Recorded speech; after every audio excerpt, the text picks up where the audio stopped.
আসসালামু আলাইকুম সম্মানিত ভিউয়ার্স, দেখুন এই যে ফ্যানটা আসছে, এই ফ্যানটা মূলত সমস্যা বডি কারেন্ট হয়ে গেছে। বডি ধরলেই শক করে। আর আমিও শক খাইছি অলরেডি একটু চেক করতে যেয়ে শক খাইছি। আমার মানে আমি নিরাপত্তা মেইনটেইন করছিলাম না। বাইরের থেকে দেখতে যেয়ে শক খাইছি। আর এটা একটা লেডিস ফ্যান, অর্থাৎ লেডিসের ফ্যান। আম তিনি কয়েকবার শক খাইছে। ফ্যানটা মূলত সমস্যা হয়েছে হচ্ছে আ এ কয়েলে সমস্যা দেখবো, হয়তো সমস্যা কয়েলে হতে পারে। আর সমস্যা কি আমি এখন খুললেই বোঝা যাবে যে আসলে মূলত কি সমস্যা। হ্যাঁ, এটা দেখেন এই যে এই রেগুলেটর কিন্তু পুড়ে গেছে। রেগুলেটরের পিএফ তারপরে হচ্ছে যে আইসি পুড়ে গেছে। এটা তাহলে অবশ্যই কয়েল থেকে সমস্যা হচ্ছে। দেখা যাক, আমি কয়েল পর্যন্ত যাবো। কয়েল পর্যন্ত যেয়ে দেখি কি সমস্যা বোঝা যাচ্ছে। এখন আমি ফ্যানটা খুলবো, খুলে দেখবো। সম্মানিত ভিউয়ার্স, আমার চ্যানেলে যারা নতুন, আমি অনুরোধ করব আমার চ্যানেলটি সাবস্ক্রাইব করবেন এবং পাশের বেল আইকন অল করে রাখবেন, যাতে করে আমার দেওয়া নতুন ভিডিও আপলোড দেওয়ার সঙ্গে সঙ্গে আপনি আপনার মোবাইলে নোটিফিকেশন পেয়ে যান এবং আপনি দেখতে পারেন। দেখেন, প্রচণ্ড ময়লা, অর্থাৎ এই ময়লার কারণেই কিন্তু বডি হয়। এটা একটা কারণ হতে পারে। তারপর আমি দেখব যে ভিতর থেকে কয়েল শর্ট হয়েছে কিনা। ফ্যানটা চলতেছিলও না, টোটালি একদম বন্ধ হয়ে গেছিল। এটা হতে পারে ময়লার কারণে বডি হয়ে যেতে পারে। আবার কয়েল কয়েলের লিড ছিঁড়ে গেলেও, ব লিড ছিঁড়ে বডির সঙ্গে টাচ করলেও মানে বডি কারেন্ট হতে পারে। তো আমি এদিকে যেয়ে দেখবো, মূলত আমার ভালো করে চেক করে দেখতে হবে যে কোথাও থেকে কোনো সমস্যা আছে কি না। দেখেন, আমি কিন্তু আ সুন্দরভাবে কিন্তু ফলো করতেছি যে আসলে একদম সামান্যভাবে কিন্তু দেখতে হবে যে কোনো সমস্যা কোথাও দেখা যাচ্ছে কিনা। আম আমি ফ্যানটা না চলার কারণ হতে পারে যে এই রেগুলেটর নষ্ট হয়ে গেছে, এইজন্যও হতে পারে। কিন্তু শক করার কারণটা হচ্ছে মূলত বডি হচ্ছে। এই বডি তো রেগুলেটর কারণে হবে না। বডি তো হচ্ছে এই কয়েলের ভিতরের থেকে যে কোনো সমস্যা, বা এই যে ময়লা তো দেখলেন যে পরিমাণে ময়লা হইছে, এই দেখছেন। এই কারণে হতে পারে। কয়েলের থেকেও সমস্যা হতে পারে। তো আমি সেই পর্যন্ত দেখবো, ফ্যানটা খুলবো, টোটাল ফ্যানটা খুলবো। খুলে একটু ক্লিন করবো। আর তার আগে আমি সবথেকে বড় বিষয়টা হচ্ছে যে আমি যদি নিরাপত্তা না মেইনটেন্স করি, তাহলে আমাকে অবশ্যই এর মাসুল দিতে হবে। সম্মানিত ভিউয়ার্স, আমি প্রত্যেককেই বলবো, যারা কাজ করছেন বা যারা কাজ করার চেষ্টা করছেন, এট ফার্স্ট আপনি আপনার নিরাপত্তাটা বজায় রাখবেন এবং নিরাপত্তার সঙ্গে কাজ করবেন। আমি মার্কিং দিয়ে দিচ্ছি, যদিও লাগে না, তারপরও আপনাদের বোঝার স্বার্থে মার্কিং দিয়ে দিচ্ছি এই কারণে যে ঠিক বডিটা যেভাবে ছিল আমি ঠিক সেইভাবেই বডিটা ফিটিং করব। এতে করে সমস্যাটা ভালো হবে হচ্ছে যে উম আপনি আপনার ফ্যানটা ইজিলি ফিটিং হয়ে যাবে। সহজেই ফিটিং হবে। আমি এখন কয়েলটা খুলতেছি। কয়েলটা খুলে দেখি কি ভিতরে কি অবস্থা। ভিতরে অবস্থা দেখলেই বুঝতে পারবো সমস্যাটা।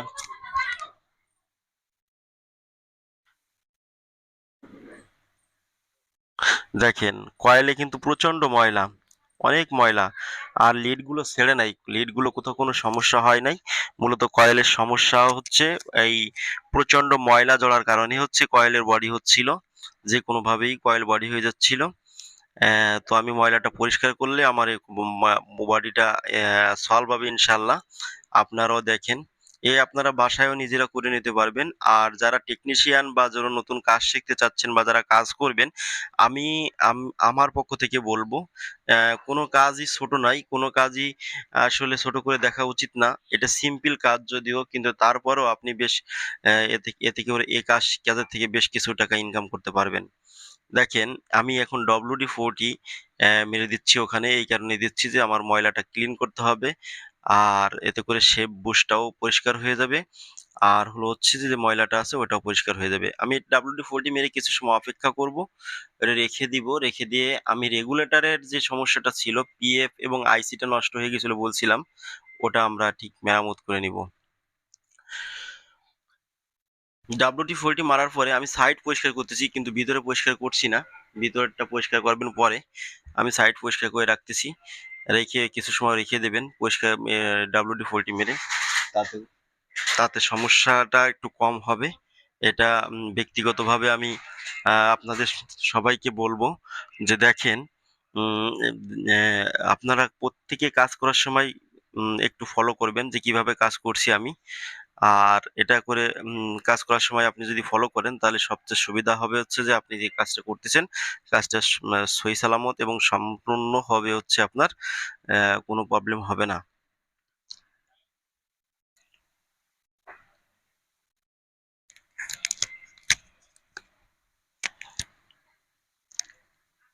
সম্মানিত ভিউয়ার্স, দেখেন আমি এটা রেখে দিচ্ছি, WD-40 মেরে রেখে দিয়েছিলাম, রেখে দিচ্ছি।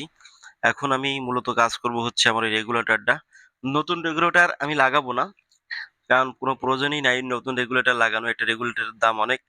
তো আমার কাছে পিএফ, আইসি এগুলো আছে, আমি লাগাই দেবো। এই দেখেন যে পুড়ে গেছে, ওই দেখেন, দেখলে বুঝতে পারবেন। ওই দেখেন যে পিএফ পুড়ে গেছে, আইসি পুড়ে গেছে, এটা বাস্ট হয়ে গেছে আর কি, চলতে চলতে বাস্ট হয়ে গেছে। যে কোনো হয়তো অতিরিক্ত কারেন্ট ঢোকার কারণে হতে পারে, বা যে কোনো ভাবে আর কি ইলেকট্রিক সার্কিট শর্ট সার্কিট হওয়ার কারণে এটা বাস্ট হয়ে যায়।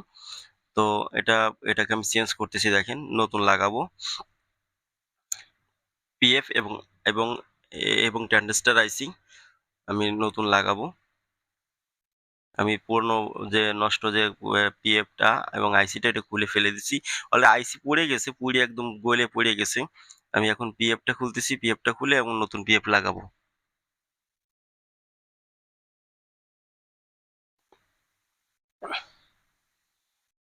এটা আপনিও করে নিতে পারেন, একদম সিম্পল। 1 টাকা 1.5 টাকা দাম একটা পিএফ এর। সিম্পল কাজ, আপনি ইচ্ছা করলে আপনিও করে নিতে পারেন। এর জন্য আপনাকে নতুন করে যে এই দেখেন এই যে পিএফটা নষ্ট, এর জন্য আপনি কি নতুন করে ইয়ে করা লাগবে না, একটা নতুন রেগুলেটর কেনার কোনো প্রয়োজনই নাই। আপনি নিজেই করতে পারবেন। দেখেন আমি রেগুলেটর আইসি লাগাচ্ছি, এই সরি রেগুলেটরে এই পিএফটা লাগাচ্ছি, এবং আইসিটাও লাগাবো। পিএফটা লাগানোর পরে আইসিটা লাগাবো। আর এটা লাগানো ভেরি সিম্পল কাজ, আপনি একবার ফলো করলেই বুঝবেন যে রেগুলেটর আইসি কিভাবে লাগাতে হয়। নেগেটিভ সাইডটা সবসময় বাইরে রাখতে হবে রেগুলেটর আইসি। আমি আইসি লাগানোর সময় দেখাই দিব। এখন আমি পিএফটা লাগাচ্ছি, পিএফ এর কোনো নেগেটিভ পজিটিভ নাই, অর্থাৎ প্লাস মাইনাস নাই। আপনি এক সাইড লাগাইলেই হচ্ছে, যে কোনো এক প্রান্তে এক সাইডে দিয়ে দিলেই হচ্ছে। দুই পাশে দুইটার লেগটা ঝালাই করতেছি আমি।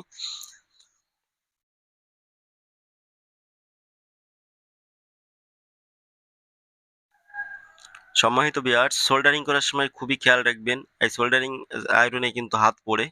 এদিকে খেয়াল রাখবেন যে সোল্ডারিং আয়রনে যেন হাত না পড়ে, এতে করে আপনার বড় ধরনের দুর্ঘটনা ঘটতে পারে। অনেক সময় সোল্ডারিং আয়রনে কিন্তু কারেন্টও ঢোকে। দেখেন আমি আইসি লাগাচ্ছি, আইসি যে সাদা অংশটা ওটা কিন্তু বাইরে রাখবেন।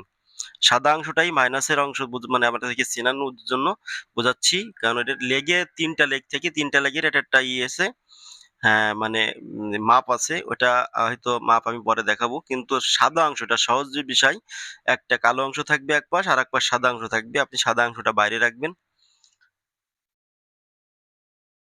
দেখেন আমি আইসিটা লাগাই দিচ্ছি। এই যে আইসিটা লাগানো হচ্ছে। আইসি লাইট লাগানোর সময় সোল্ডারিং করতেছি। সাবধানতার সাথে কাজ করবেন। যে সাবধানতার সাথে কাজ করবেন যেন কোনোভাবে সোল্ডারিং আয়রন আপনার হাতে না লাগে।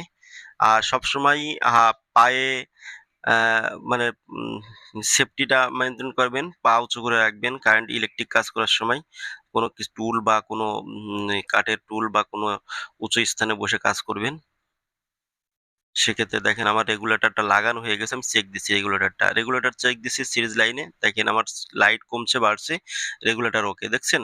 তার মানে হচ্ছে আমি সামান্য মানে ২, ৪, ৳৫ র মধ্যে আমার রেগুলেটর ওকে হয়ে গেল। তো আমি এখানে চাইলে আমার এই একটা রেগুলেটর কিনতে গেলে ৳৭০-৮০ বা মিনিমাম ৳৪০-৫০ র নিচে তো একটা রেগুলেটর হয় না, বা ৳৮০ হয় না। কিন্তু আমি কি করলাম, আইসি লাগালাম। আইসি লাগানোর পরেই নতুন আইসি লাগাই দিলাম। নতুন আইসি লাগানোর পরেই রেগুলেটর ওকে। তো সম্মানিত ভিউয়ার্স, আপনি একটা জিনিস ফলো করবেন যে আমি যে কাজগুলো করছি, আপনি যদি ভালোমতো ফলো করেন তাহলে আপনিও এই কাজটা সহজে করতে পারবেন। দেখেন আমি এখন আমার ওই WD-40 মারা ছিল যেটা, আমি এটা এখন লাগাই দিচ্ছি। মানে এটা অ্যাসেম্বলি করব। আমার এটা WD-40 টা শুকায় গেছে এবং পরিষ্কার হয়ে গেছে। আমি বুশটা লাগাই দিচ্ছি। ওয়াশারটা, সরি বুশ না, ওয়াশারটা লাগাচ্ছি। ওয়াশারটা লাগানো হয়েছে, এখন আমি পিছনের ব্যাক পার্টটা লাগাবো। এটা আমি যেখানে যেভাবে খুলছিলাম ঠিক সেভাবেই লাগাচ্ছি। এই কারণে যে আমার অ্যাসেম্বলিটা সুন্দর হয় এবং যেভাবে অ্যাসেম্বলিটা করা ছিল পূর্বে ঠিক সেইভাবে আমি অ্যাসেম্বলি করছি। কারণ কি ওই যে মার্ক চিহ্ন দিয়ে দিয়েছিলাম আমি, আমার দেখাই রয়েছে, লেখাই মানে দেখাই যাচ্ছে যে আমি এখানে মার্ক চিহ্ন দিয়ে রাখছিলাম। দেখেন আমার প্রতিটা কাজ খুব সূক্ষ্মভাবে করার চেষ্টা করতেছি। আপনাদের বোঝানোর চেষ্টা করছি। জানি না আপনারা কতটুকু বুঝতে পারবেন। যদি আমার কাজের মধ্যে কোনো ভুল থাকে অবশ্যই ক্ষমার দৃষ্টিতে দেখবেন এবং আমাকে উৎসাহিত করবেন আরো নতুন, নতুন কাজ দেওয়ার জন্য এবং লাইক করবেন, কমেন্ট করবেন, শেয়ার করবেন এবং আমাকে জানাবেন যদি আপনি কোনো কাজ না বোঝেন। ইনশাআল্লাহ আমি আপনার এই কাজটা বোঝানোর জন্য বা আপনার এই এই সম্বন্ধে যদি কোনো সমস্যা থাকে আমি ইনশাআল্লাহ চেষ্টা করব আপনাকে সমস্যার সমাধান করার জন্য।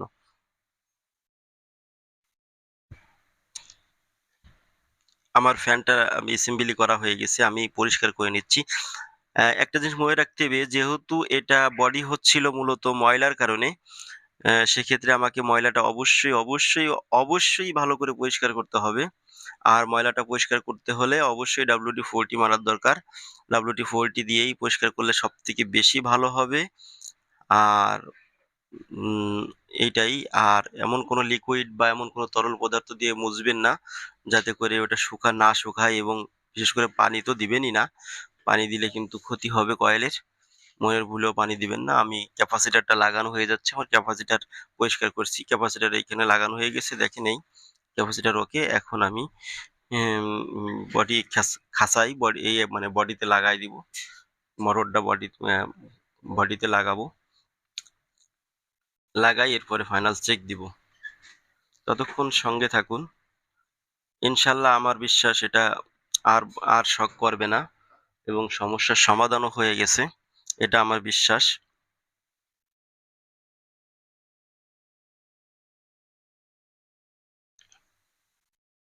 সম্মানিত ভিউয়ার্স, আমি আবারও বলছি, আমার অনুরোধ যে আমার চ্যানেলটি সাবস্ক্রাইব করবেন এবং পাশের বেল আইকনে অল করে রাখবেন। আমার দেওয়া নতুন ভিডিওগুলো আপনি সহজেই পেয়ে যাবেন। আমি এখন ফ্যানের পাখা লাগাই দিচ্ছি। ফ্যানের পাখা লাগানোর পরেই আমি ফ্যানটা টেস্ট দিব যে আমার ফ্যানটার খাঁচা লাগাবো। খাঁচা লাগাই ফ্যানটার পরীক্ষা করব যে আমার ফ্যানটার সুইচ সঠিকভাবে হলো কিনা। দেখুন আমি এখানে লকগুলো সুন্দরভাবে লাগাই দিবেন। লকগুলো যেন কখনো লুজ না থাকে। যদি লুজ থাকে তাহলে লকগুলো অবশ্যই শক্ত করে নেবেন, দিয়ে লাগাই দিবেন। আমি এখন সিরিজ লাইন দিয়ে টেস্ট দিব যে প্রবলেম আছে কিনা। দেখেন আমার মোটরটা ওকে হয়ে গেছে। এখন আমি রেগুলেটরটা লাগায়ে ফাইনাল আমি ফ্যানটা চালাবো। আমি এখন রেগুলেটরটা লাগাবো।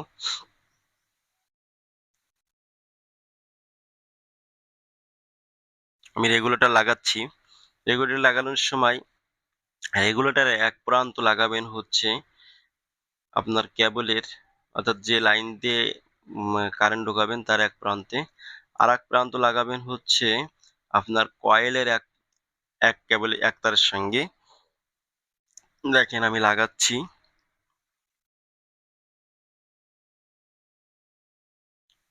টেপ মারবেন সুন্দরভাবে, যেন টেপে কোনো রকম লুজ কন্টাক্ট না থাকে বা বাইরে না থাকে, তাহলে কিন্তু সমস্যা হবে। আবার বডি হবে বা অন্য কোনো সমস্যা হতে পারে, শর্ট হতে পারে। এতে বড় ধরনের দুর্ঘটনা ঘটতে পারে। দেখেন আমি কেবলের আরেক প্রান্ত লাগাই দিচ্ছি কয়েলের এক প্রান্তে। তো দেখা যায় সম্মানিত ভিউয়ার্স, এগুলো খুব ফলো করবেন। কোনটা কোন কাজ কিভাবে করলাম, কোনো রকম ভুল করবেন না। যেটা না বুঝবেন আমাকে কমেন্টে জানাবেন। আমি ইনশাআল্লাহ আপনাকে সমস্যার সমাধান করার চেষ্টা করব। কিন্তু আমি অনুরোধ করব যে কখনো না বুঝে কখনো কোনো কাজ করবেন না। বিশেষ করে ইলেকট্রিকের কাজ খুবই মেজর এবং খুবই বড় ধরনের মানে দুর্ঘটনা ঘটতে পারে সামান্য একটু ভুলেই। সেক্ষেত্রে অবশ্যই, অবশ্যই, অবশ্যই প্রতিটা কাজই গুরুত্বর সঙ্গে করবেন এবং যেটা না বুঝবেন সেটা অবশ্যই বুঝেই করার চেষ্টা করবেন এবং বুঝে করবেন। আমি এখন রেগুলেটরটা লাগায় দিচ্ছি।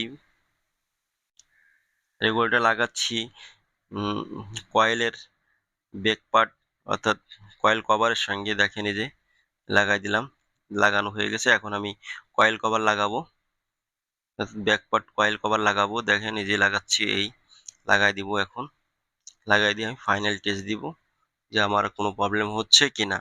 আগের মতো শর্ট হচ্ছে কিনা, শক করছে আগের মতো শক করছে কিনা বা ঘুরছে কিনা সেটা আমি এখন দেখব।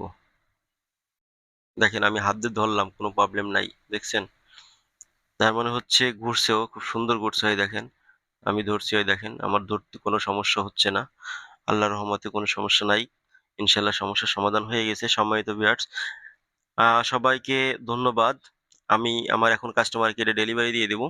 তো সবাইকে ধন্যবাদ যারা আমার চ্যানেলে নতুন তাদেরকে অনুরোধ করছি আবারও নতুন করে সাবস্ক্রাইব করবেন, পাশের বেল আইকন অল করে রাখবেন এবং লাইক করবেন, শেয়ার করবেন, কমেন্ট করবেন। যেটা না বুঝবেন সেটা আমাকে জানাবেন। ধন্যবাদ। আল্লাহ হাফেজ।